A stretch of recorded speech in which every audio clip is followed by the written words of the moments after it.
এখন বাজে 5টা। এই বাড়িতে এসেছি।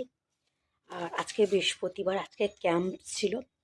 সকালে 11টার সময় গেছে, 11টা থেকে এই 5টা পর্যন্ত। আজকে এত ভিড় হয়েছে। সকালবেলা চা দুটো বিস্কিট খেয়ে গেছি। আজকে টাইম ছিল, খুব দেরি হয়ে গেছে। তো বাড়িতে মানে আসার সময় দুটো সিঙ্গাড়া কিনে নিয়ে এসেছি খাবো বলে। ঘরে এই যে আমি বসে বসে দরজা দিয়ে লুকিয়ে লুকিয়ে খাচ্ছি।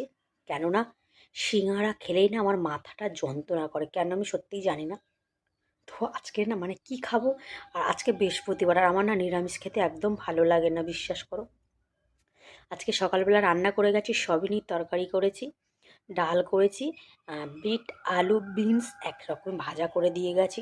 আর আমার সত্যি কথা বলতে গিয়ে ওই সব না একদম ভালো লাগে না খেতে। তো আসার সময় দুটো সিঙ্গাড়া নিয়ে এসেছি। দেখা যাক, আমি জানি না সিঙ্গাড়া খেলে মানে আমার গ্যাস হয়ে যায়।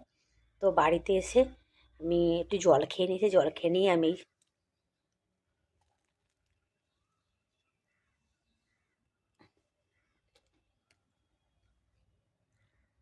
গরম গরম সিঙ্গাড়া